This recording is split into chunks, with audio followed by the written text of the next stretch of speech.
মালিতে স্বর্ণের খনিতে ধস, নিহত ৪৮। পশ্চিম মালিতে একটি অবৈধভাবে পরিচালিত সোনার খনি ধসে কমপক্ষে ৪৮ জন নিহত হয়েছে। কর্তৃপক্ষ ও স্থানীয় সূত্রে তথ্য জানিয়েছে বলে রবিবার ১৬ ফেব্রুয়ারি এএফপি এক প্রতিবেদন প্রকাশ করেছে। মালি আফ্রিকার অন্যতম বৃহৎ স্বর্ণ উৎপাদনকারী দেশ হলেও অবৈধ খনি কার্যক্রমের কারণে প্রায় ভয়াবহ দুর্ঘটনা ঘটে।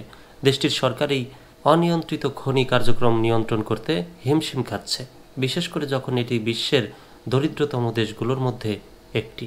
আফ্রিকা এমনিতেই অতি দরিদ্র একটা দেশ, আর ওখানকার মানুষও একটু অন্য টাইপের হয়, দেখতেই একটু অদ্ভুত টাইপের লাগে। তো বন জঙ্গল দিয়ে একাই চড়ে বেড়ায়। তো সেই দেশে স্বর্ণের খনি, আর সেই দেশে অবৈধভাবে থাকবে না, আর সেই অবৈধ খনি নিয়ন্ত্রণ করতেও কষ্ট হচ্ছে সেই দেশের সরকারের। স্থানীয় পুলিশের বরাতে এএফপির প্রতিবেদনে জানানো হয়, স্থানীয় সময় শনিবার সন্ধ্যা ৬টায় ভূমিধসে ঘটনা ঘটে। ভূমিধসে মৃতের সংখ্যা ৪৮ জন। নিহতদের বেশিরভাগ অল্প বয়সী নারী, যার মধ্যে একজন তার সন্তানকে পিঠে নিয়ে যাচ্ছিল। স্থানীয় একটি পরিবেশ সংস্থার প্রধান এএফপিকে বলেছেন, ভুক্তভোগীদের জন্য অনুসন্ধান চলমান রয়েছে। এটি একটি অবৈধ খনি।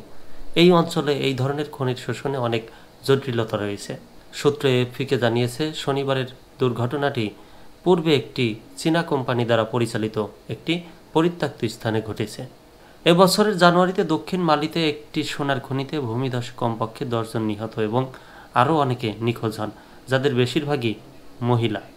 গতকালকে একটা ভিডিও দেখলাম, রুহি সেন নামে ইউটিউব চ্যানেল, তার ওই ভিডিওতে দেখলাম স্বর্ণের খনিতে, বিশেষ করে অবৈধ স্বর্ণের খনিতে যারা কাজ করে, তারা হয় কি একদিনের মানে তাদের বেতন হিসাবে একদিনের পারিশ্রমিক থাকে, যে সারা মাস কোম্পানির কাজ করবে, অবৈধ কোম্পানির, এবং বেতন হিসাবে একদিন তারা সুযোগ পাবে, ওই দিনে যত স্বর্ণ পাবে সব স্বর্ণ ওই শ্রমিকের হবে। এই জন্য ঝুঁকি নিয়ে তারা এই ধরনের খনিতে, অবৈধ খনিতে কাজ করে।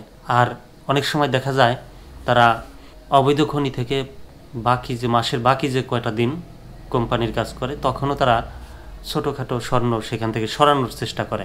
পাথর, স্বর্ণের যে পাথরগুলো রয়েছে সেই পাথরগুলো সরানোর চেষ্টা করে, যাতে তারা অল্প সময়ে অধিক টাকার মালিক হতে পারে।